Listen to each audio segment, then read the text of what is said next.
Hi there, you chicken nuggets. It's me, Carl, and welcome to Grow TV. Welcome to Grow TV.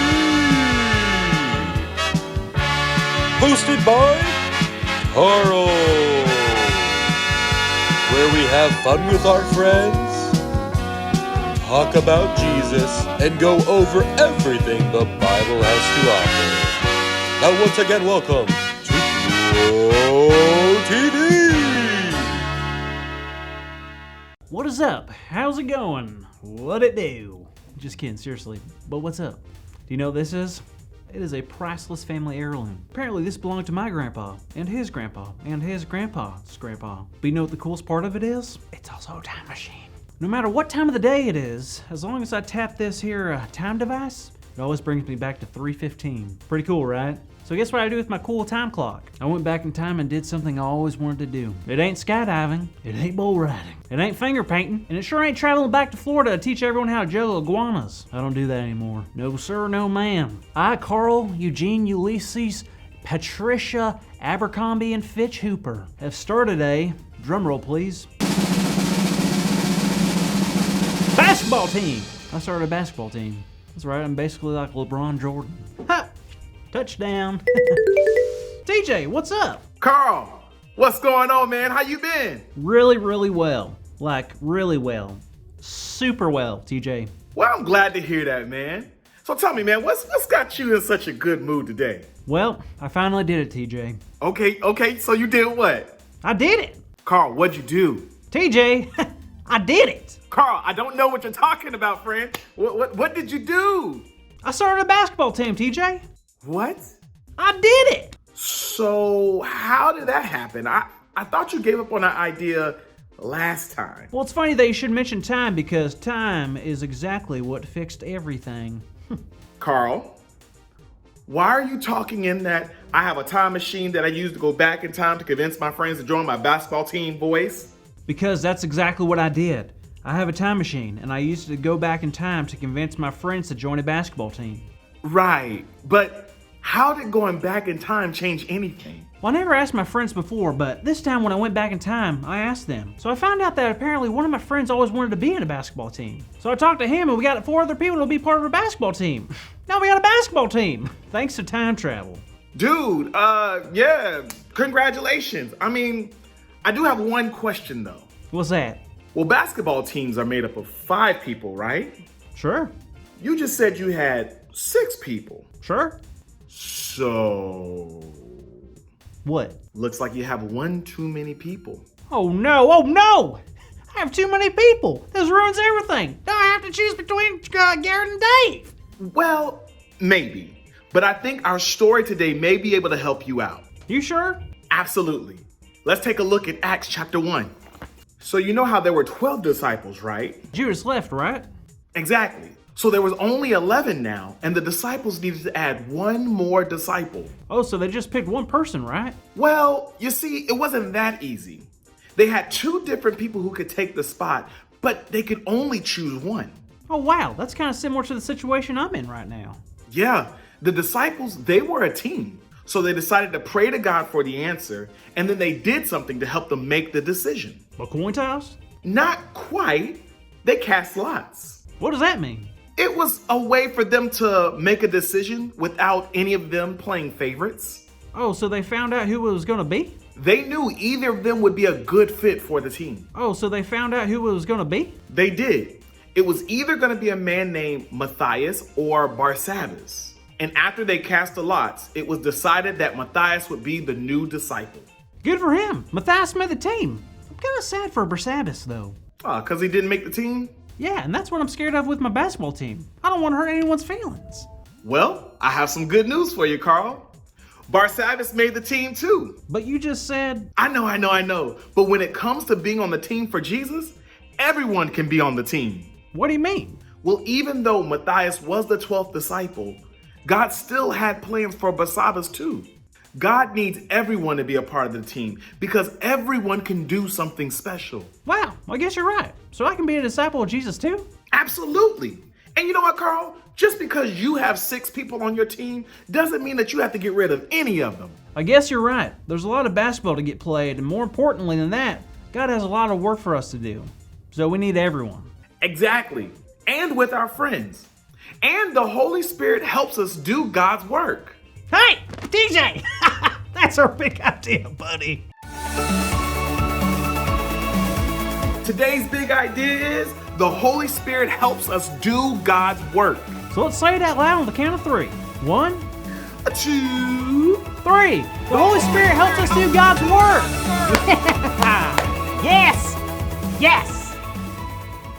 TJ knows. Glad we talked because I was really stressing out about the whole thing. I wish I could go back in time and maybe uninvite someone so I don't have to choose. Oh wait, I can! Carl? You know you're not doing any traveling anytime soon. Bro, your watch is broken. Whoa! My buddy Garrett just texted me. He says he don't want to play basketball anymore. He says he's taking up competitive napping. Oh, well, good for Garrett. See? It works. Time travel. It's dangerous. Dangerous game, but I'm willing to risk it. Yeah. Okay, kids, we'll see you guys next week. Thank you for watching, and tune in next week for a new episode of Road TV.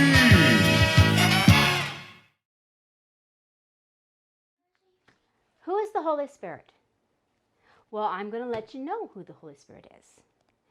Sometimes people will do good works for God, and they're referred to as being filled with the Holy Spirit. What does that mean, you say? No? You know? Okay, before we become a Christian, we are like these cups, empty. Okay? But when we believe in Jesus, the Holy Spirit comes and fills us up. He just fills all of us up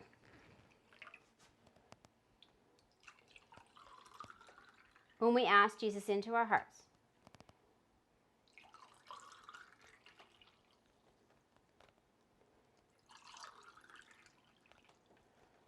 Oops, got that one a little full. It's okay. These cups looks all the same, don't they? They're looking all the same on the outside. When we're filled with the Holy Spirit, we might not look very different on the outside of us, but that doesn't mean that the Holy Spirit isn't in us. But there are times when we are filled with other things that are not the Holy Spirit. Sometimes we might feel bitter. And we don't get our way. So I'm going to put a couple of drops of these in there.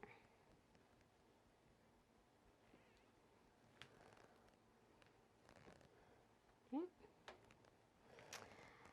Other times we might feel jealous. Like a friend starting to play with another friend and not playing with you more. You know, like we can feel jealous. So that basically kind of like envy, right? So we are going to be a little bit green.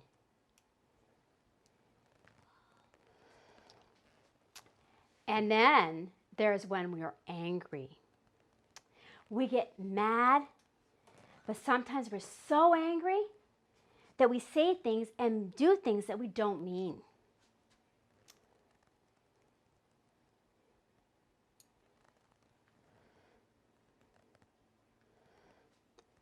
So the amazing thing about the Holy Spirit is that even though we are yucky and we do yucky stuff, inside us, like these cups, they're slowly changing, aren't they? The water is slowly, clearly changing to different colors. I like the red.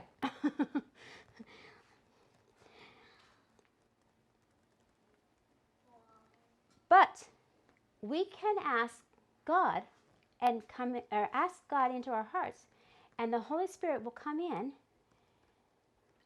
and He can wash all that out. Look at that.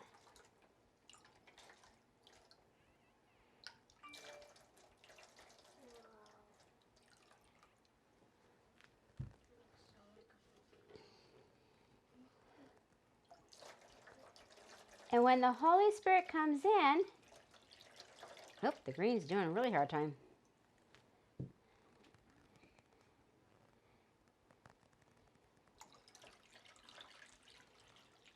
He will cleanse us. And we become like we were. Okay, I'm not sure if that's the bottom that's doing it or it's supposed to come clear. Let's see. Oh, yeah, it's coming clear. There we go. Okay.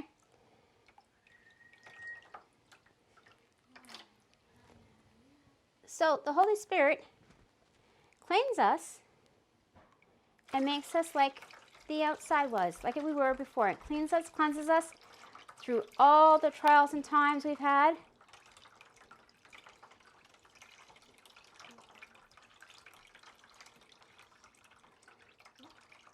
And all through the yucky stuff we've done and the anger that I'm doing right now, you know, he cleans us. He cleanses us. He does us clean.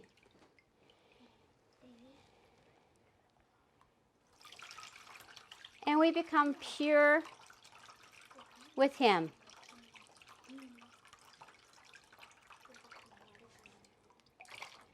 And we come pure. But we will always have the Holy Spirit in us like the first one.